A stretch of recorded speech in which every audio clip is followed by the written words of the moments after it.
All right, so I'm here with the homie John Evans at Dunk Camp, and we are going to have a little talk about power clean and the Olympic lifts. So I'm going to just start it off here. So when I was in college, I learned that the Olympic lifts were like go-to exercise for explosiveness, okay? And they are obviously an explosive lift. Over the course of years, I have kind of ended up with the opinion that whether or not you do Olympic lifts or power clean is actually unimportant to the training process, mostly because the explosive benefits of it are superseded by sprinting and jumping. So if you're doing those things consistently, then the explosive element of Olympic lifts doesn't really have additional value, and you're really just using them as a tool for your strength training.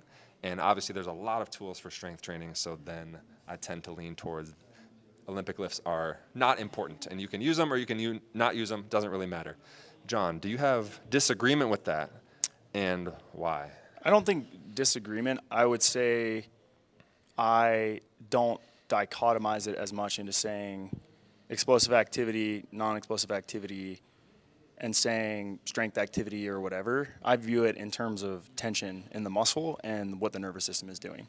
So, and what the musculotendinous mechanics are. Mm-hmm. So when I use an Olympic lift, it is serving as a piece in that continuum across high force, slow activities to high force, faster activities to high force, even faster activities. Mm-hmm. So I don't think there's anything wrong with that. I've heard you say this before, and I actually do agree with it, that it is a good metric to assess your readiness. I have found that to be very true. I found that to be very true, especially with 2-foot jumping.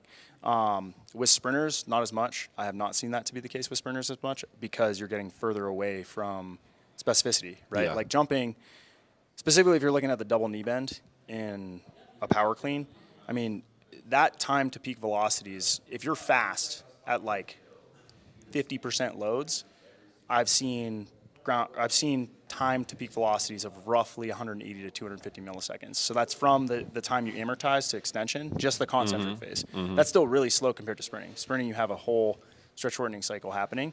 So it's very sparse when you're looking at specificity, right? Like it's not even close. Even if you try your best, you're not even going to get close. Yeah. So does that mean that, with that line of reasoning, we just don't do anything that doesn't look like that activity? No, because I think what it does is it raises the ceiling for preceding adaptations that I'm trying to build upon later in the year. And I think specifically when I'm talking about like just power clean from the floor, that's usually, that's probably one of the most common exercises that we do, right? Mm-hmm. And I would do that earlier on in the year, probably like, it tends to be a focus year round, but I do think it does help develop strength in the first pull specifically.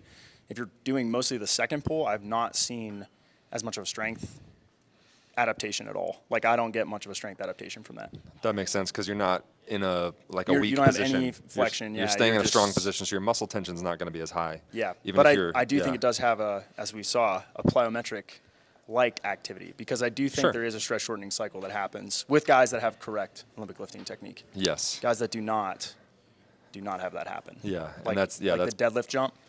Not the same thing. Right, not the same thing. And with the double knee bend even from the clean from the floor, I think there is a plyometric element because your knees and ankles reflex. Yeah, 100%. During the double knee bend, but then especially in the hang, if you're going down and reversing fast. Yeah, but even that, it's like substantial. Sometimes you get less because guys won't actually flex at the knee much, and they'll kind of mess it up. Oh yeah. Andy, how much time do we have? It might just be like glute hamstring plyo, basically. 2 minutes. 1 minute. No time. No time. It's closing time. Closing thoughts. Wow. That was a jump from the intro to the topic to the end. Well, no, we had a lot of good conversation before that. We did. We had some good conversation. All right. Well, we got to finish up with part 2. This is just part 1. Yeah, this is going to have to be a multi-part series, I guess. I don't know how we're going to do it from thousands of miles away, but no, we're going to find a time in the next hour. All right. Sounds good. Part 1 done. All right. See you guys. JumpScience.com. All right. Take 2. This is the Chalk Talk Jayhawk for Power Clean. Power Clean conversation. We got rudely interrupted by Andy Nicholson. Yep. Can't believe that guy. Okay. So But we got through. You asked, do I disagree with what you said? And I said, basically, I don't know if I would say I disagree, but this is maybe how I view it. And you had a follow-up question, I think, or a follow-up comment? So, I mean, so you basically were like, you wouldn't disagree that it's not necessary. I would not. Okay. I would agree. I would agree that it is not necessary. Okay. Okay. That was.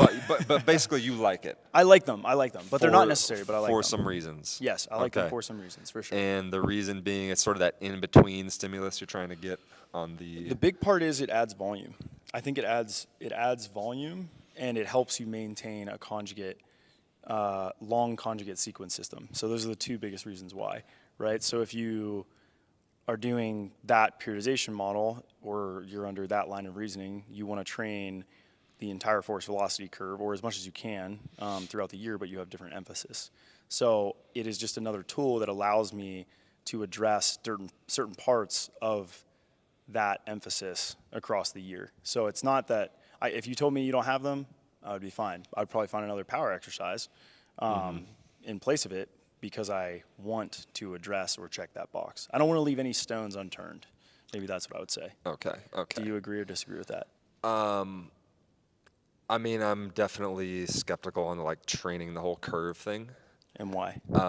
Well, basically, because I just don't know if it goes back to basically what I said originally, like if the middle of the curve really gives any stimulus on your nervous system or muscles that is unique or meaningful.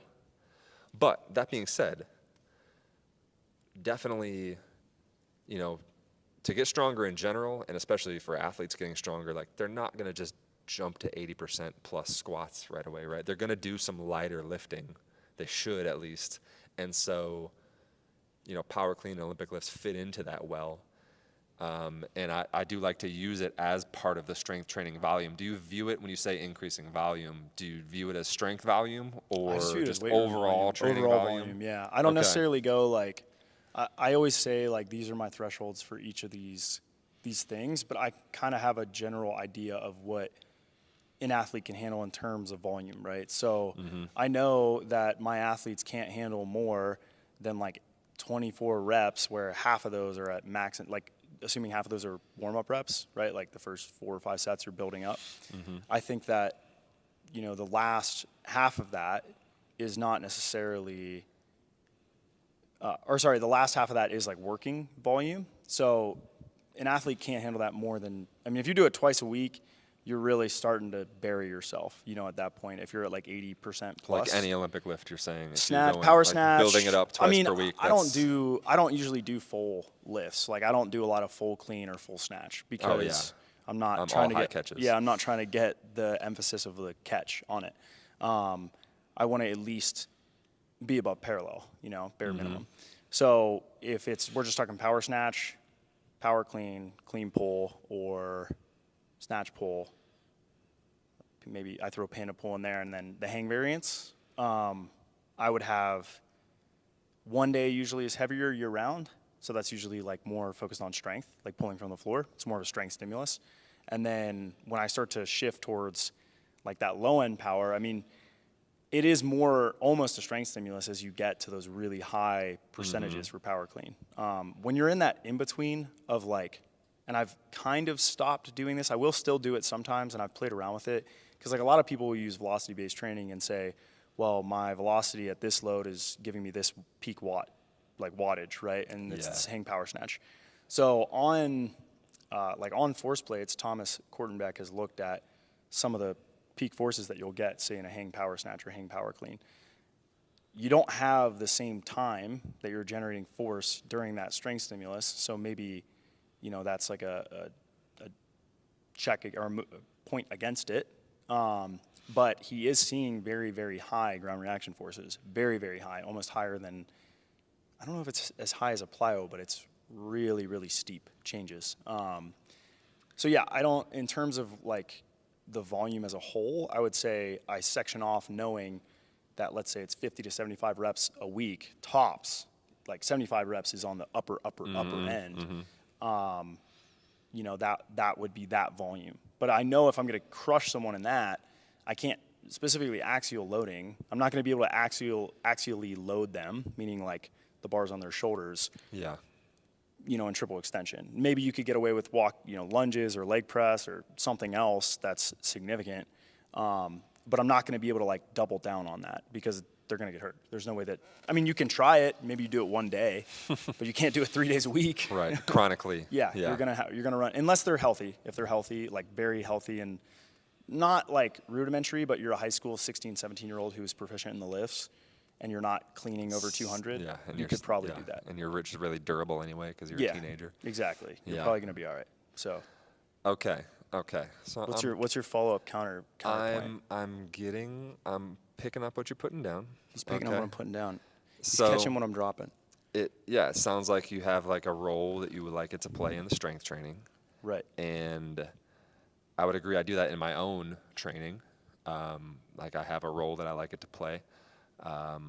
I do like using it as a metric, like a feedback on where you're at. Oh, I have another We question. mentioned that before. I have another question for you. But go ahead. Hold on. Okay, so He's I want getting there. I He's want to setting get up a back straw to man. He's setting up a straw man to blow over. I want to get back to this idea of, like you said, if you don't do it, let's come up with another power exercise. So Right. you are trying to kind of hit that Like check that box. in between zone and check that box with something.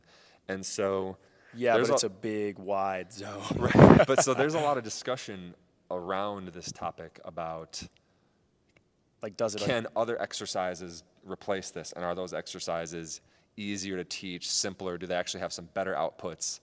I personally don't really participate in that discussion a lot because I don't care? think the category is that important altogether. So you, But this is I have so many questions about this. But I will say this.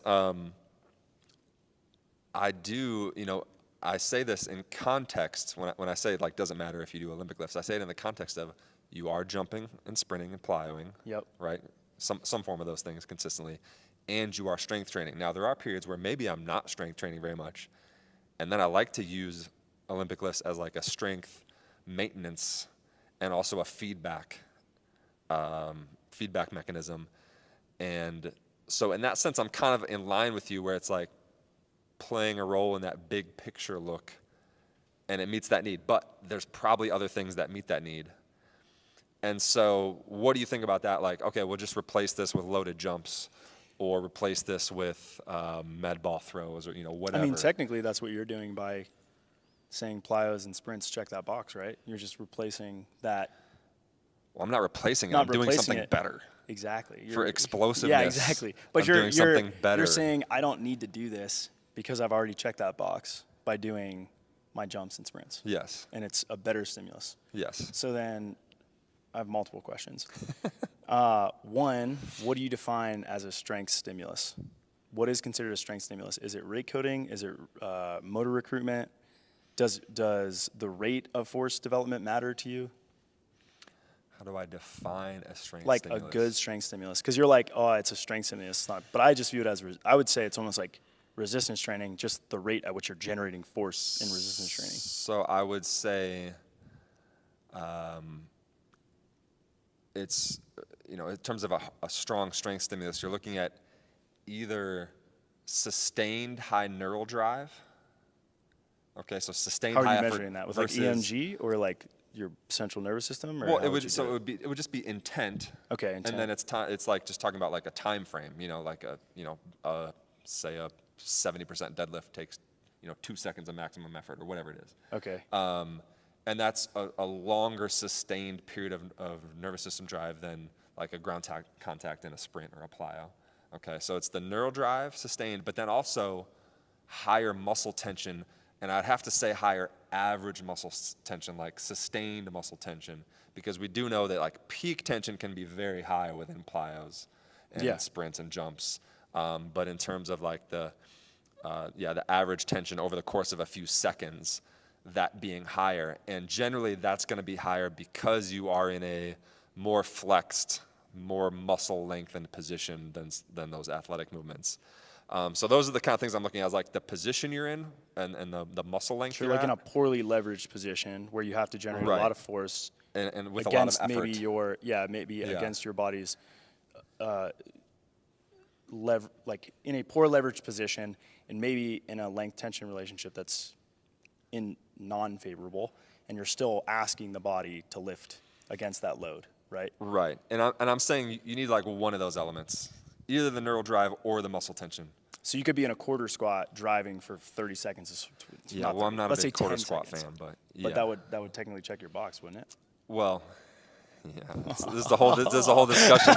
Whole discussion I'm not trying to get into. I know. But it would check the box for your spinal strength, probably. The question is, would it check the box for your leg strength? Let's say and it was that's on where a I belt. would be. Belt A belt quarter squat, yes. Belt Yes. quarter squat. That would be the nervous system side, but because you're not flexed very much, the muscle tension's probably not going to be particularly. It wouldn't be as much of a strength stimulus. But again, you say, how do you define it? So Well, that's everything is somewhat of a strength Exactly. stimulus. Walking is somewhat of a strength stimulus. Okay, yeah. So that's what I'm saying. It's like Compared a to continuum. doing nothing. So that's what I Yeah. was curious about. Is I'm like, well, then how would you define? So then, if you were to look at my training, you would say I just don't like those strength exercises, or I don't like those. Maybe not strength, because I think when people think strength, they think like, oh, it's strength and strength speed and speed strength. You would be like, I don't like those resistance training exercises because I have better resistance training exercises that I can get higher intramuscular forces. I can get maybe not higher. You can get higher Yeah, it'd be like for a longer period of time. for a longer probably. period of time. You get maybe better neural stimulus, and maybe you have better structural loading to the muscle that allows for adaptation. Definitely the structural side of it. But don't say I don't like the exercises. Okay, you prefer other exercises.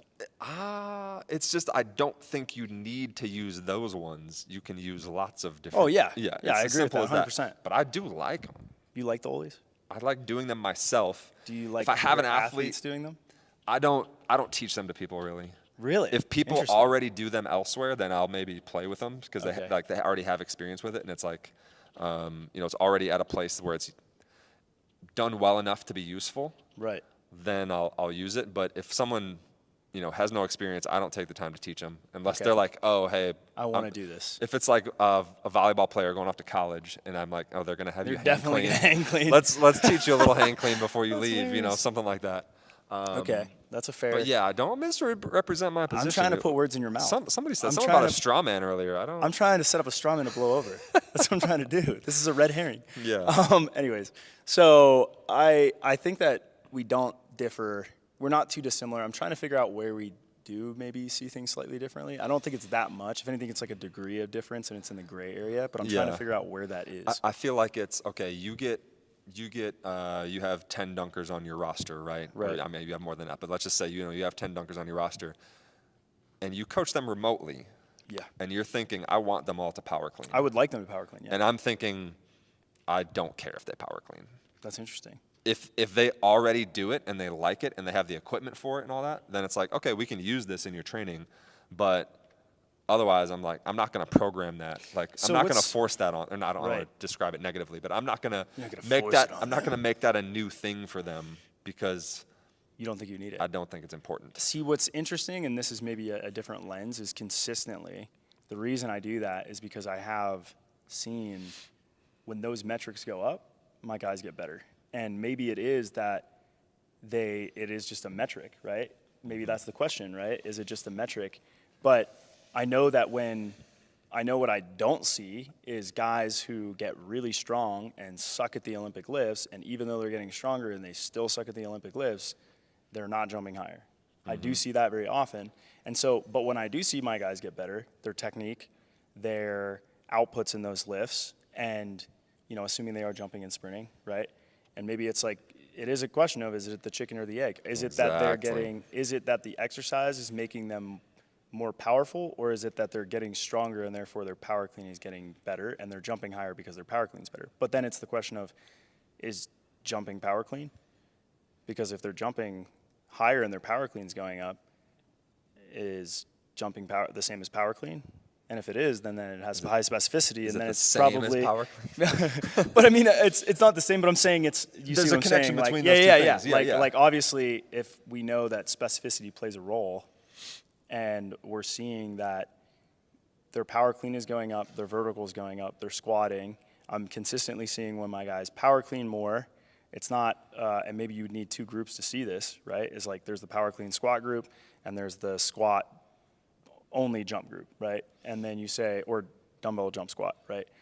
I really do think that the guys that are power cleaning more would be better athletes long term. I think that they would be better products later on. And I don't even necessarily think that it's the power clean itself, maybe, right?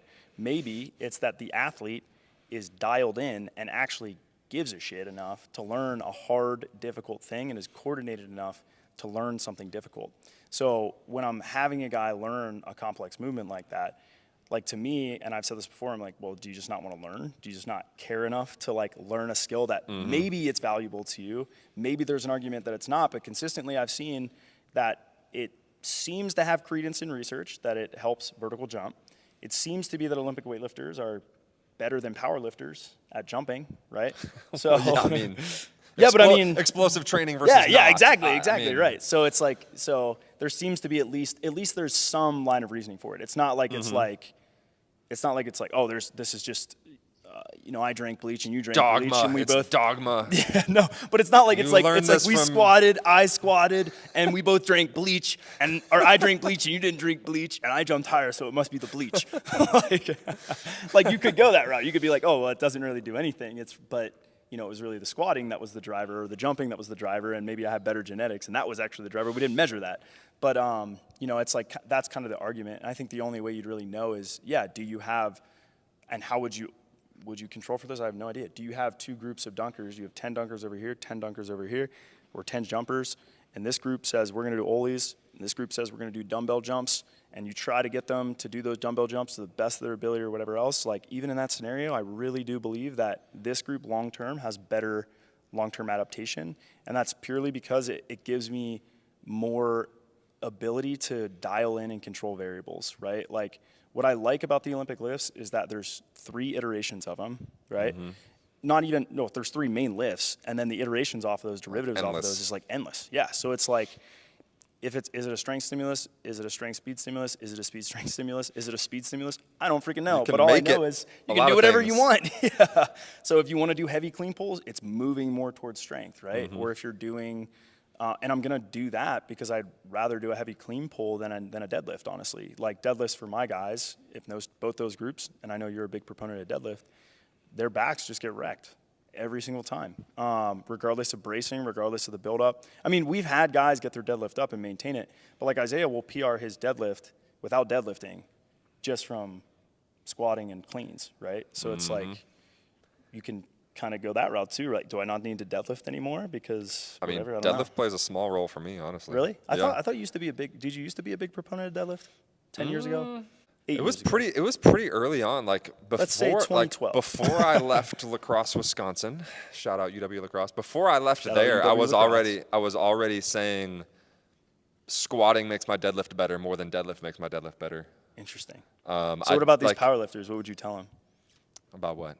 Would you be like squat more than you deadlift to powerlifters? Oh well, so Out of curiosity. yes, but the thing for them is, deadlift is their competition lift, and so they have to be an expert in it.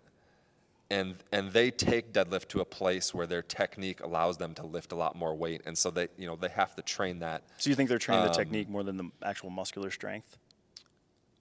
Well, I don't know about more. I mean, obviously it's still a hard training stimulus, but I'm just Right. saying it's more necessary for them. Yeah. Because like the way I deadlift, which is like pretty flat back, almost looks like a clean starting position. Or at least I try to have it's that. like a higher hip, more or less. You have a higher hip on it? Position? No, it starts lower. Oh, you start lower? Yeah, Are you well, like I vertical? try to, but then try to start lower, and then I'm trying not to let my hips shoot up in the air. So you'll kind of like start vertical and then rotate and then stand up? Like you'll start No, behind I'll the bar? stay the same. Oh, really? You will the whole time? I want to anyway. But the point being, if I learned, high-level powerlifting deadlift technique and practiced it, it would probably add 50 pounds to my deadlift, and that's obviously a really good thing for a powerlifter. Right. If I'm, maximizing thoracic flexion and getting a bloody nose. protracting the shoulder blades. Yeah. And, Isn't the whole and so purpose they of that need to like technique. make the leverage, external torque slightly lower because the bar is like in a better position relative to their hip joint or something like that? Is that what it is? You keep your hips closer to the bar. Yeah, so okay, it's that's like what I the thought. horizontal distance is shorter. Yeah, you got that smaller moment arm. So yeah, I wouldn't tell a powerlifter like, oh, you don't need a deadlift. Obviously they need to be an expert in that lift. But I don't think, sprinters and dunkers need to learn high-level powerlifting, deadlift technique. So do you think I could just be yeah. on the squat dunk program and like I'm good on the dunk squat program? That's like your best option. I mean, dunk, squat, RDL, split squat, hamstring curl, calf raise, etc. Just get those numbers like to oblivion high and dunk. You think it would be better? I think it wouldn't make a difference. You don't think? Yeah, that's what I'm curious But here's about. the thing, though. Off 1 foot and 2 foot, you think that? Yeah. Yeah. But still within that, I mean, you would have periods where that strength training would change. Right. So you're gonna still use. And so, would you use negatives? If you didn't use, like Isaiah's your athlete, do you ever use negatives, like super concentric weight negative, I'm not a big fan of those. I like to just use momentum to create the eccentric like a overload. plyo? Yeah, just like down fast. See, I think it's different. I think it's different. I think- think that's actually more dangerous with a bar and an RDL. I wasn't thinking about safety either way. I don't know. It seems No, I think that's further along the continuum. Like I think it's more safe intense. either way. I'm not worried about that. So where the difference is, because we are so sidetracked. we're right now. sidetracked, but there's a lot of good questions coming out of this because there's a lot of like points where you're making. I'm like, oh, that's interesting. You have this lens on it. How do you view this thing if that's how you view this thing? Because it helps me get a whole picture Right. of like the systematic theory of your training, right? Yeah. Because like I think a lot of the time if you don't go down those sidetracks, you end up not understanding holistically why they think what they're position, thinking. Yeah, yeah. because you're like, wait, what? What about this then? So maybe this is how it's relevant is like Olympic lifting, in my eyes, falls on this continuum of kind of fast, pretty fast concentric work. I think the double knee bend is very fast, very explosive. I think it's better than a med ball throw because the load you're moving against is way more, and I think you're moving it pretty freaking fast. Yeah. So I would go that route. If you're saying like maybe another one is the sprinting one, right? If you're saying I'm at rest, I'm pushing out of the blocks, okay? Or my foot hits the ground. When I hit the ground, at one point, I'm gonna be at 0 degrees per second of angulation. And then at one point, I'm gonna be at 600, I don't know what it is, 630 degrees per second, whatever it is, I don't know what it is. But it's gonna go from moving slow to moving really fast, even if it's that acceleration is happening very fast. But at an instant, there is gonna be an instant where you're hitting that joint velocity.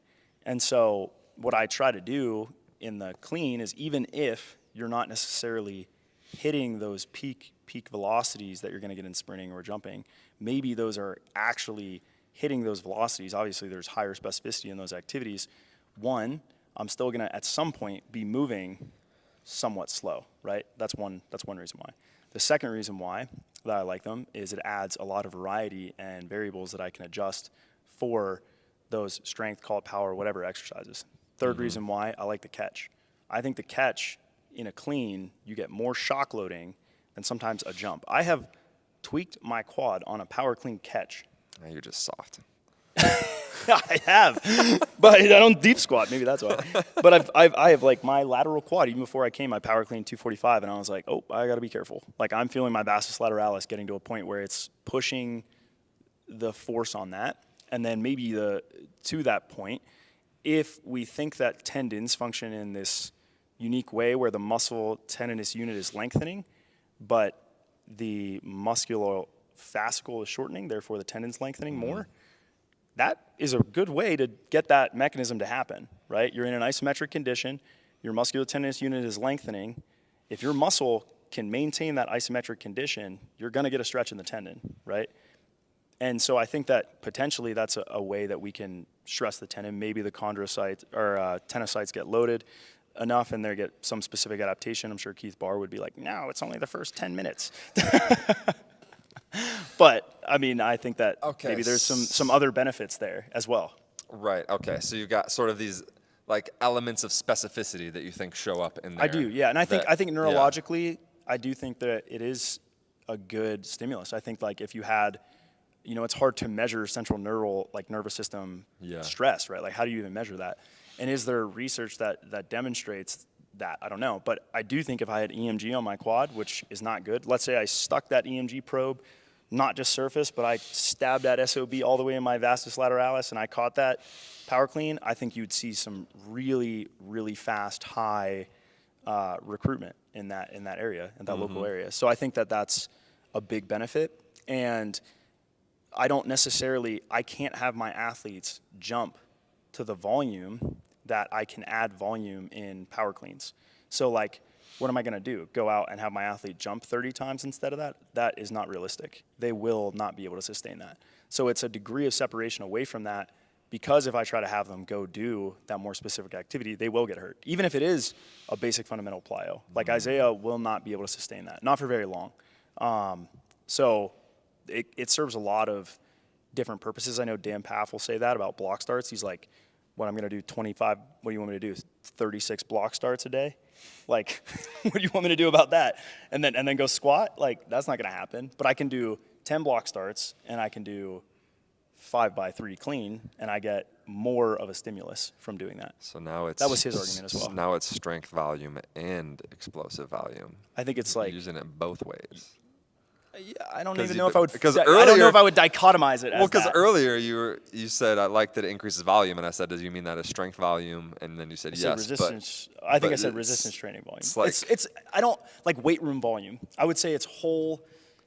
Anything is volume. Just right? more Walking stimulus. It's more stimulus. Yeah, you have more training load in your training. That is not going to potentially injure you, right? Because power cleans aren't going to injure you. I've never gotten hurt doing power cleans. What have you heard? People have. Well, like doing what? Your wrist? People have gotten hurt doing a lot of things. Well, true. Like sprinting. No, and squatting. No one's ever hurt their back squatting. Nothing is without risk. Yeah, exactly.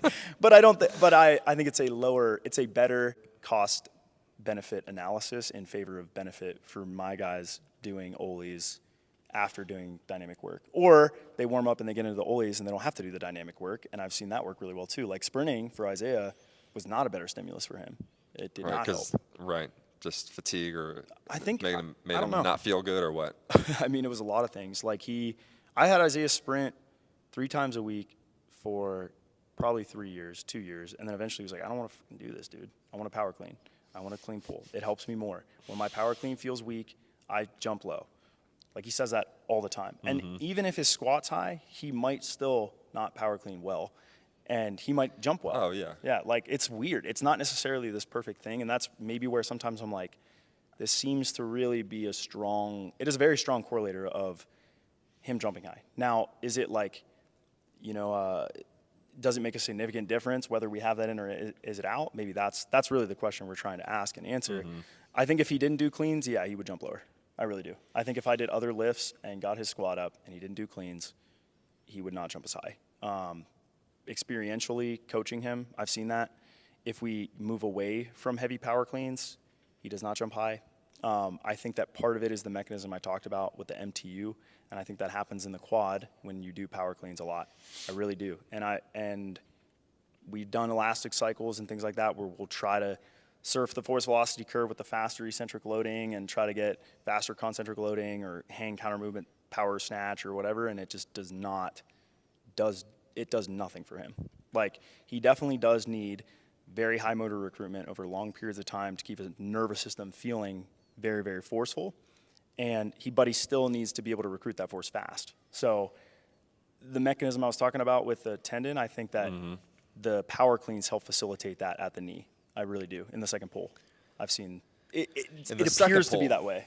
In the second pull, yes. Okay, so you're saying in the double knee bend. I thought you were talking about the catch. No, I'm talking. Well, the catch too. I think both. It's twice. From the catch. Okay. Yeah, I think both actually. The catch and the double knee bend. I think it happens in both of those places because you push the knees back, right, and then when you go to do that second pull, the knee shifts super far under. You shift your weight so quickly that I do think that from going from the back of your foot to the front of your foot and then moving your knees forward that quickly, and it happens very fast with a lot of weight.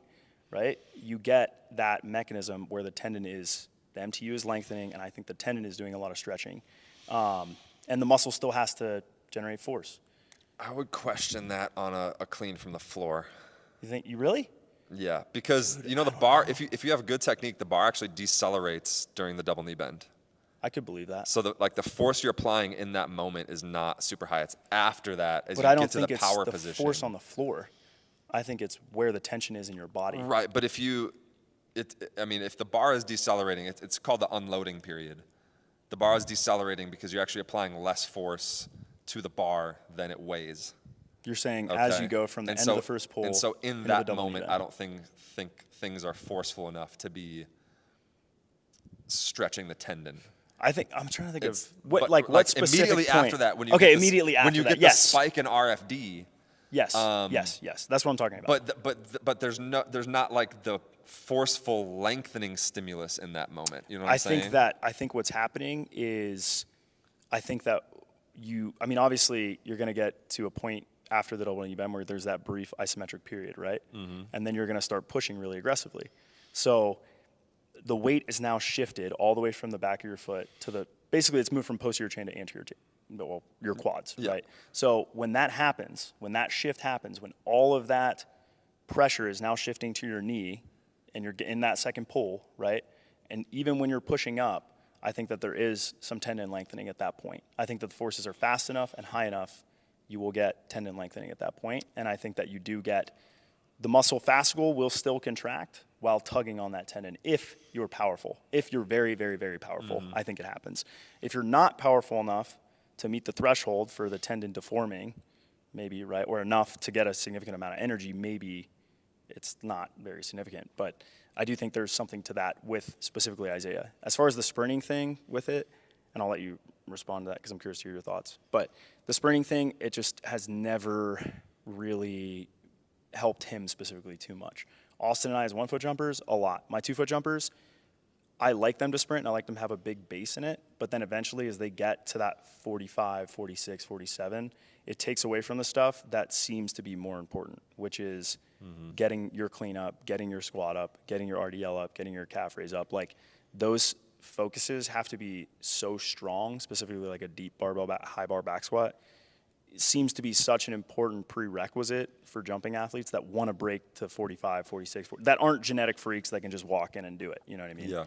Like I'm sure you've seen guys like that don't squat at all and they can just one step 48. And you know who I'm thinking of. All right, anyways, but what are your thoughts about the Olis? Do you think that happens? Okay, so many things in there. There's a lot of things. You could Okay, so disagree with. I'm skeptical of the tendon lengthening double knee bend. I don't know if that's valid. I will agree with that. I could don't see. know if I that's mean, I valid. could see it on the catch. I think the catch maybe definitely depending happens. on exactly the catch that it is. It'd have to be really heavy. But can I just drop into a two-third squat instead? So the weight is actually going to be dropping a lot farther if I just do a basic squat and drop into it, versus your body dropping down into it in a power clean. I think that you'd have to get the bar off your body Why? because you're applying. I don't think you're ever in free fall when you do that. I mean, if you put yourself in free fall, you do. But how many people can do that versus a power clean? Because I've tried it and my guys can't do it. I mean, I've tried that. I mean, quarter rhythm squats are the closest I've seen. Quarter third squats, right? Like quarter rhythm quarter squats, where you're trying to like drop. You'll see I'm the bar thinking- flex and push I up. mean, I was thinking more like two-third, like just above parallel. Just above So parallel. you get more momentum, and then you have to stop it. I think they're. So It's going to be a high stress, right? Exactly. That's what I'm saying. But- It's going to but it's stretch the gonna- it's tendon gonna more than be, that power clean is. The power clean. I don't know. I don't know if it would. I don't think you could do it. I don't think you could. Okay, one, it would have to be in a front rack. Do it in a front rack. Doesn't have to be. Why? Because I think in a back squat, I find it hard to believe that my athletes would not fold forward on that. Well, you have to teach them new skills, John. But Are they this not is- willing to learn things? This skill is very, very high risk. Here's my bigger point. Is I actually See, don't. that's where the cost I benefit don't- analysis. I'm like, oh shit, I would do that with a half squat. By the way, I have done that. Yeah, but just not a at little the bit same deeper. loads. No, I've done it deeper with Isaiah as well. Okay. But we have done that. But it immediately destroys his spine at way less loads than like if you power could clean belt does. squat, like if I could belt squat or do it with a 'Cause leg it's press. a stronger stimulus. That's what I'm saying. The belt squat or what? No, the dropping a squat down fast is a stronger stimulus spine. than if you do it poorly. No, like on your quads and glutes. But here's my thing. Broader objection to the argument. All right, broader is I don't care about any of it stretching the tendon. I don't care about any of the elements Why? of specificity because it is general strength training. All my elements of specificity are going to come from actual specificity. But that's polarizing. That there's no gray area in that argument. It's either this or it's that. It's this. Is it this or is it going to be that? Is it going to be this? It's not Yeah, it removing gray. I'm saying whatever specific thing you want to talk about, whether it's stretching the tendon, whether it's high RFD, whether it's whatever, you're going to train that better with actual specificity than with any lift. My argument to that was you might train it better, but you have other limiting variables.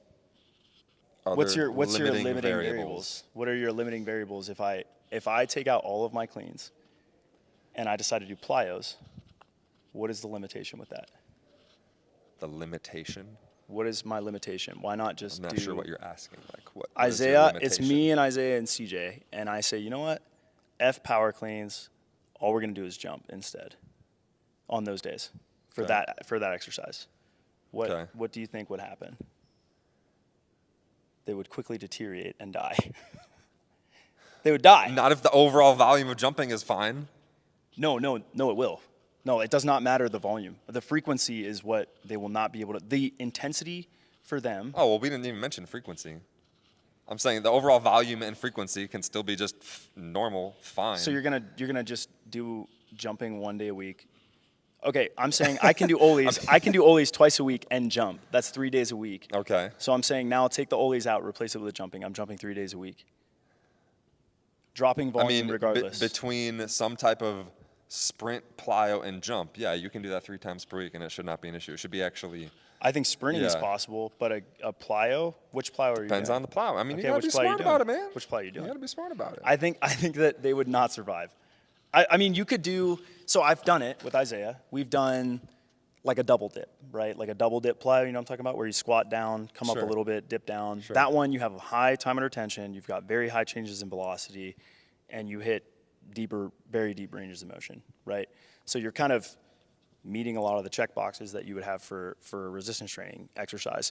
I think it's a great stimulus. I think it's really effective. I don't see anything wrong with that. I think it's faster, so I'd rather do it later. And yeah, I mean, that's how I would use it. However, he still ends up banged up from doing that. Even after a very cumulative buildup of depth drops, a cumulative buildup in volume, and very generous increases in strength.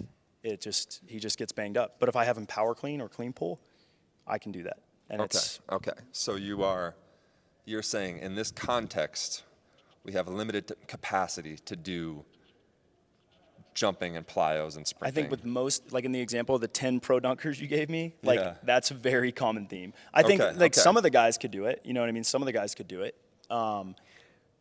But at that point, you're kind of like in this new water. Maybe it works, maybe it doesn't. I'm not there. Then they come back to me, hey, my knee's a 4 out of 10 today. And I'm like, well, if I just had to do power cleans, it probably wouldn't have been a 4 out of 10 today. Okay, so I hear what you're saying. You So hear we what I'm have this saying. You hear what I'm context. We have saying. the limited capacity for the jumping. Oh, our battery's dying, Dan. So we're gonna do our battery's more. dying. We're gonna do more explosive lifting rather than jumping. Okay, and that's gonna be easier on the knees or easier on the whatever. Okay, and so then in that case, I mean I understand where you're coming from, but so in that case then we are getting easier stress on the body with power clean, or at least a different stress. I wouldn't call it easier. I would call it It's different. different. It's I would different. call it different. And it's maybe easier on certain parts. Yeah, it's Okay. maybe easier on certain parts. And so I see where you're coming from with that. But doesn't that open up the argument of like, well, I could replace this with a lot of different things? Or doesn't open up the argument of, okay, well, so power clean really isn't giving us the stimulus we thought it was because it is so apparently so much easier on the body. You know, But do you think that latter one's the case? Do you feel like it's not giving you? If we talk about specificity, right? Do you feel like training specificity matters? Do you believe Yeah. in SAID, specific adaptation to opposed demands? Of course. All right. So That's why I if like I have actual specificity. exactly, but specificity is a continuum, or no? Is it not? Sure. Okay. So you you agree have with to, that? so you're going to the So- pseudo-specific instead of more specific. Well, why? Because you don't believe that it's high tension in the muscle. It's higher tension. It's high tension in the muscle. No, Do you I'm believe just there's high saying. I'm tension in just the saying muscle? it's a different activity, so it's pseudo-specific. You mean it's fake specific? Because that's when I hear pseudo, I hear fake specific. That's what I hear. I'm saying it's less specific Yeah. than jumping, Yeah, right? yeah. So I need a stimulus that is still specific, but it's less specific. Is it more specific than squatting heavy for 1 rep max? Well, yeah. You think so? Okay, you think power clean is more specific than heavy 1 rep max squatting? To jumping, yeah. Okay, so you would say I would rather do. So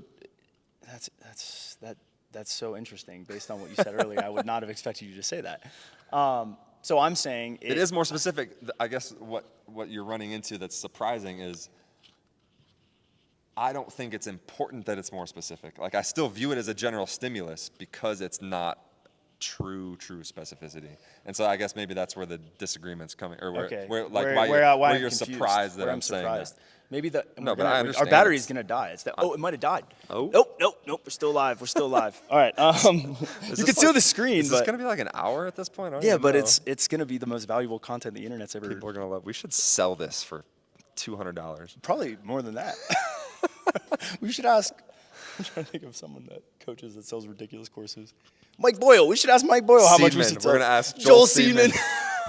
How much we should sell this for. Oh, that would be beautiful. That would be glorious. Okay, so you just don't think it's important. So then do you think that volume could just be taken out completely? Or what would you replace it with? Yeah, so in this context, we got the limited capacity to do the jumping. I mean, the first place I would go there would be like again, like that kind of sprint run plyo realm. See, that's interesting because I that would be the first place I would go. And I got plenty of experience even doing that with myself, where I don't jump more than once a week for my knee. Yeah. But I can do other stuff. Yeah, so can I. And train explosively. But if he sprints, it doesn't pay dividends. It just doesn't lead to adaptation. Right, so that was another topic that kind of got brushed over, where I think you got to be really strategic with the running and sprinting, and definitely if you are going to do a lot of, like you said, 3 times per week. I mean, I would expect that to ruin his performance for a while. So for sure, but it's never building a quality for later. But that's true, and that's kind of what I've viewed it as well. Is like long term, you build that in, and then eventually, maybe it's 1 year, 2 year down the line, you pull it out, and that's when you start to see more of those adaptation. The downside of that is if we're talking about 4 macro cycles down the road, if you're counting it as a 6-month macro cycle, so 2 years, how bought in is your athlete going to be if they just train for 3 hours a day with more sprinting in their training? Right. Well, they're going to be like, yeah. I mean, I'm not doing these sprints. I'm not advocating for 3 hours a day. I don't know where that comes from. You program extreme, from what I can tell, man. You go hard in the paint. I go hard in the paint. Do you ever spend time with Boosh Schexnayder? No. Or Dan Path? Oh no, dude, you're training like an Olympian. You're training like an Olympian, man. I mean, sometimes I will. I've had to make my programs easier. I have because I've moved in the online space and I've realized that people are soft, like you said. I was, like I'm soft, and so I got to train an hour and a half a day. I'm soft as a kitten, bro. I'm soft not gonna lie. As a kitten, man. Soft as a pillow. Soft as soap. Oh wait, I'm weak as a kitten. Sorry, that's Jake Tura. Shout out Jake Tura. Weak as a kitten, soft as soap, man. I think that if I could have Isaiah sprint, I would like him to do that, and I would probably pull it out later in the year, probably like 2-3 months out. He just doesn't like it. Gives him PFP. Doesn't enjoy it. So, it's like, it doesn't feel like it helps. There's going to be a hard time getting him to go out and sprint for 40 minutes. Like, if I want to have him do that, and he seems to be responding long-term better to not doing it. Now, at what point do you hit diminishing returns? I mean, he didn't test 51 the other day, so does that mean maybe we need sprinting in his training again? I don't know. It's something that I definitely have to think about. Yeah. It would definitely be building for the future. It would be building for the future. It would not be for the next It would not help camp. for Wisconsin. Absolutely not. Yeah. Absolutely not. Yeah, I'm with you on that. Okay, so let me just sort of sum up the last section here. So you've been talking about, you got the limited capacity to jump, and so we're going to use power clean or Olympic lifts as a sort of an alternative explosive or even sprint in some stimulus. cases. I'm not going to do 30 block starts. and so you're going to use it as an alternative explosive stimulus. And then maybe some pushback there would be like, okay, well, couldn't we use something else that's simpler, like, again, like the trap bar jumps or whatever as a alternative explosive stimulus. But you're saying there's some subtleties to the outputs of power cleans that you like, and the catch and the peak RFD towards the top of the movement and these types of things. It's fun. Right, and so you like it versus other options to fit that role. And I Like, it's mean, I tough. don't have an argument against that. That's valid. That's a Darn. valid reason to use power clean. Darn, bro. Yeah, and I think that's a Thought good you were place really to gonna wrap argue. up. Yeah, I the like video. he agreed with me. You heard Like, that, Dan agreed with me. Overall, we're like, okay, that's probably not necessary. Yeah, In these absolutely. It's cases, not. but you have these reasons you like to use it, and particularly in this certain context that you like to use like it. if I have a 15-year-old girl, And that makes sense. or And that's 14-year-old very girl, reasonable of you, John. Thank you. I appreciate it. I just have these very one coach was like, "How am I ever supposed to disagree with you if you have these very nuanced answers for every time?" And I'm like, "Well, that's the answer. It's not that I have a nuanced answer. It's that's what I'm doing for these reasons." And he's like, "No, just keep coming up with the reasons." I'm like, "No, that's always been the reason." But I do think like in another scenario, if I had a 13-year-old girl that may never play soccer and she is playing soccer because her parents told her to come to sports or play soccer and come to sports training. No, I'm not going to teach her power cleans. Right, it's Hell not going to be no. on the priority yeah, list, it's not. right? That doesn't matter. Yeah. Go run and we'll get you strong. And you're probably going to quit when you're 16 because your friends wanted to go vape in the bathroom.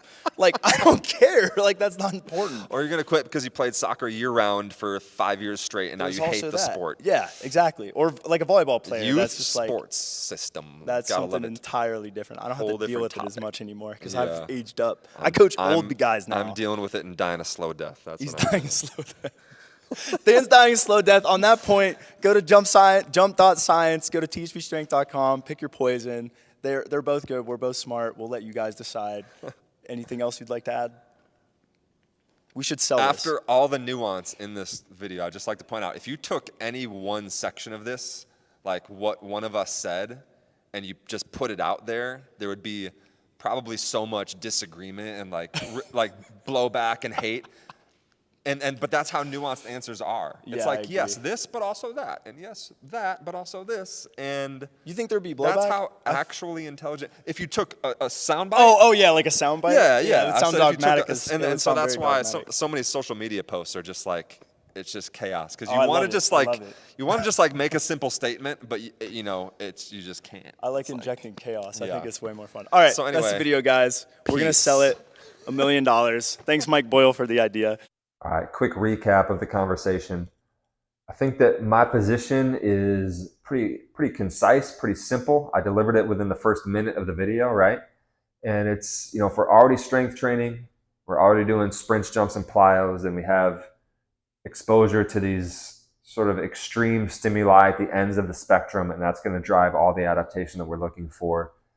So if we're already doing those things, then the explosive lifting realm, kind of in the middle, just doesn't really give us a unique or notable stimulus that's going to drive further adaptation.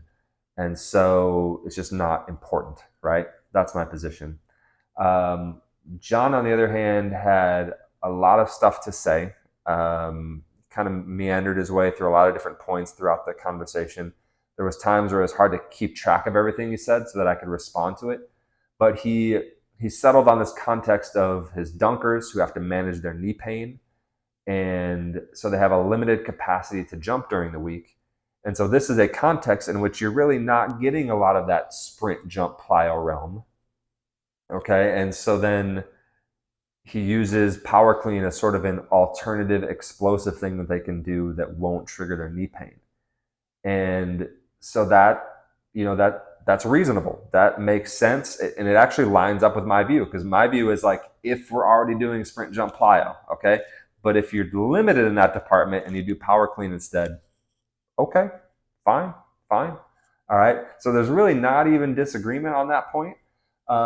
Where I would push back is the way that John dismissed some of the other training options. So like we talked about deadlift, and he said, my guys deadlift and they get back pain. Well, then they're just not deadlifting well, right? Either the technique or the programming isn't what it needs to be.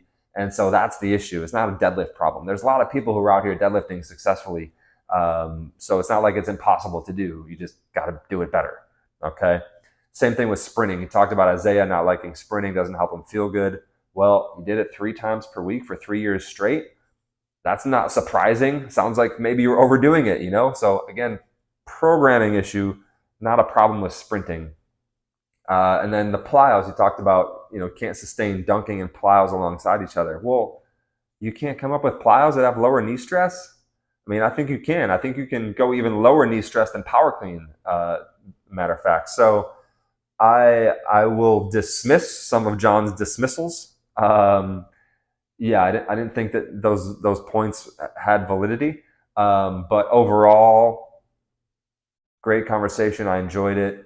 I didn't think that anything really challenged my view within the conversation. But hopefully it was educational, and hopefully you guys liked it. All right. So first questions first, Dan.